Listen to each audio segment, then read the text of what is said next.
जय श्री राम। व्यापार, नौकरी और हमारे कर्मों के कारक ग्रह शनि होने जा रहे हैं अस्त।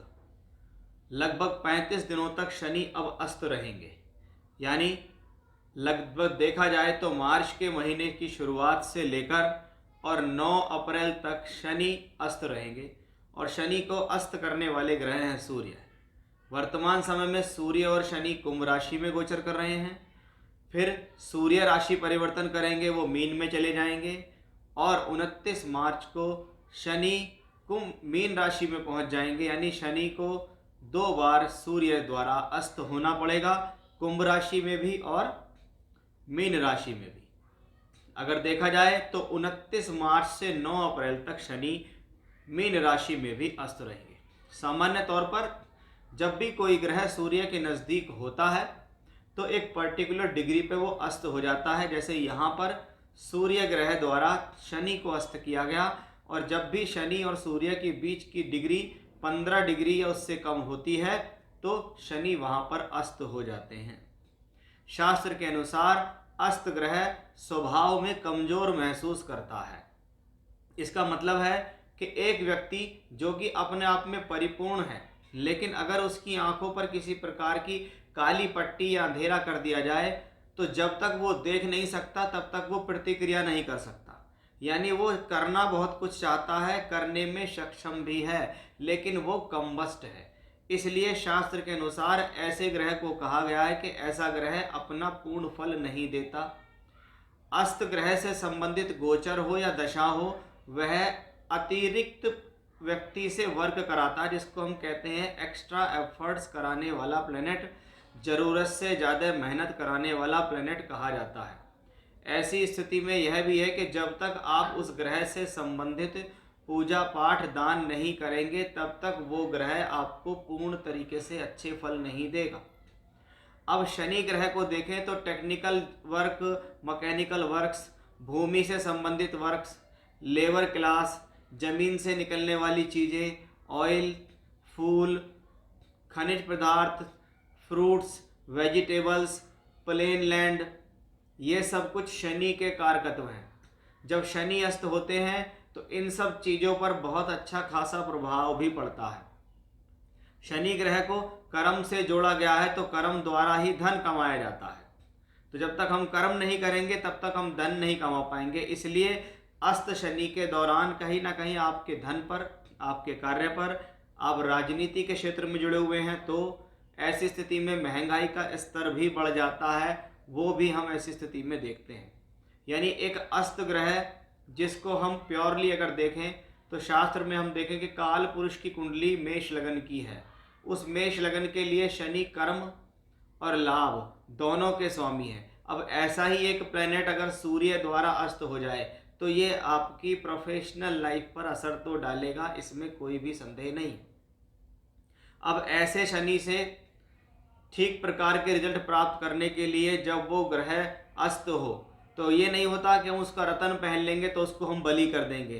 रतन पहनने से वो बलि नहीं होगा, पूजा पाठ आराधना से बलि होगा। ऐसी स्थिति में भगवान कृष्ण की स्तुति करना आपके लिए सबसे शुभ होता है। जैसे ओम कृष्णाय वासुदेवाय हरिये परमात्मने प्रणतः कलेशनाशाय गोविंदाय नमो नमः, इस मंत्र का जाप कर सकते हैं। शाम के समय सूर्यास्त के बाद शनि के बीज मंत्र ओम शम शनश्चराय नमः या पौराणिक मंत्र ओम शन्नो देवी रवष्टया आपो भवन्तु पीतये शन्योरभिस्रवन्तु नः ओम शम शनिश्चराय नमः ऐसा भी कर सकते हैं। रोजाना या प्रत्येक शनिवार की शाम को सुंदरकांड का पाठ करना भी आपके लिए बहुत उचित होगा।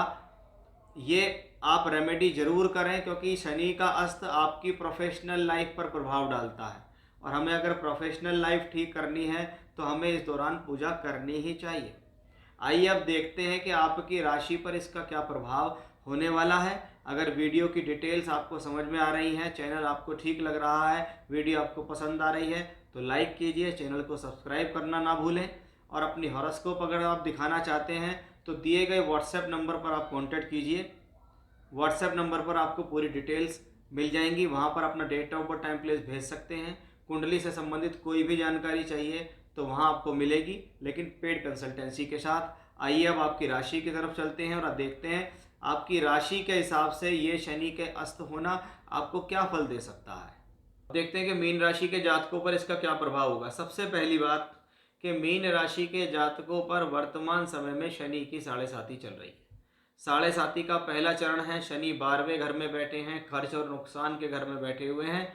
तो हम कहेंगे कि भाई साढ़े साती से रिलेटेड जो नेगेटिव फल होते हैं, मेनली आपकी जो मानसिकता है, जो नेगेटिविटी मानसिकता पे छा रही है, उसमें कुछ रिलीफ मिलेगा क्योंकि शनि अस्त हो गए। लेकिन आपके लिए एक नुकसान का विषय भी है कि आपके कर्मों को कराने वाला ग्रह, आपका कर्म कारक, आपकी प्रोफेशनल लाइफ को संभालने वाला ग्रह शनि अस्त है।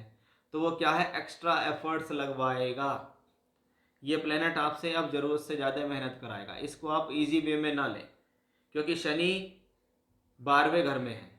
सूर्य शत्रु के घर में पहुंचकर शत्रु को अस्त करने की क्षमता रख रहे हैं। इसका मतलब इन्वेस्टमेंट सोच समझ कर करें क्योंकि 12वां घर इन्वेस्टमेंट का भी है। 12वां घर खर्च है, हमारे रोज जीवन में चलने वाले खर्च भी हैं।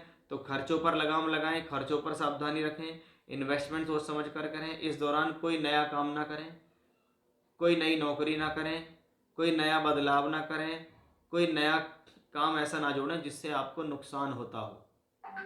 इसलिए आपको इस शनि की पोजीशन से सावधान बहुत रहने की ज़रूरत है। 12वें घर में सूर्य शनि की होती है, आंखों से संबंधित, बालों से संबंधित, त्वचा, चेहरे से संबंधित तकलीफ देने में सक्षम है। अब ये सूर्य छठे घर का मालिक भी है। छठा घर रोग ऋण शत्रु है। तो जिन लोगों के ऊपर जीवन में रोग चल रहा है, या कह सकते हैं ये प्लेनेट रोग देने में सक्षम है। रोग चल रहा है तो वो रोग बढ़ सकता है, सावधान रहें। ऋण देने में सक्षम है या ऋण चल रहा है तो ऋण से संबंधित तकलीफ बढ़ेगी।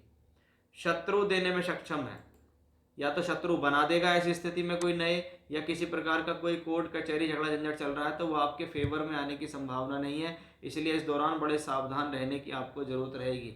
अन्यथा यहाँ पर सूर्य शनि के साथ रहेंगे, बाद में यही सूर्य आपकी राशि के अंदर भी पहुँच जाएंगे क्योंकि पहले तो ये 12वें घर में अस्त करेंगे, फिर ये आपकी राशि में अस्त करेंगे और छठे का मालिक यहाँ पहुँचेगा। तो ये रोग ऋण शत्रु वाली बात आपको आसानी से 1-1.25 महीने तक छोड़ने वाली नहीं है। इसलिए कम से कम 15 मार्च तक की जो स्थितियाँ हैं वो आपके फ़ायदे का सौदा नहीं दिखाई दे रही हैं। इसलिए इंट्रोडक्शन में मैंने जो उपाय बताए हैं वो बड़े ख़ास हैं आपके लिए। उन खास उपायों को अपने जीवन में डाल लो। अगर आप चाहते हैं कि शनि के अस्त होने का नेगेटिव प्रभाव आपको ना मिले तो उसमें से कोई सा भी एक उपाय करना शुरू कर दो, उसी से आपको रिलीफ मिल जाएगा। तो ये था मीन राशि के जातकों पर कैसा होगा प्रभाव जब शनि होंगे अस्त। जय श्री राम।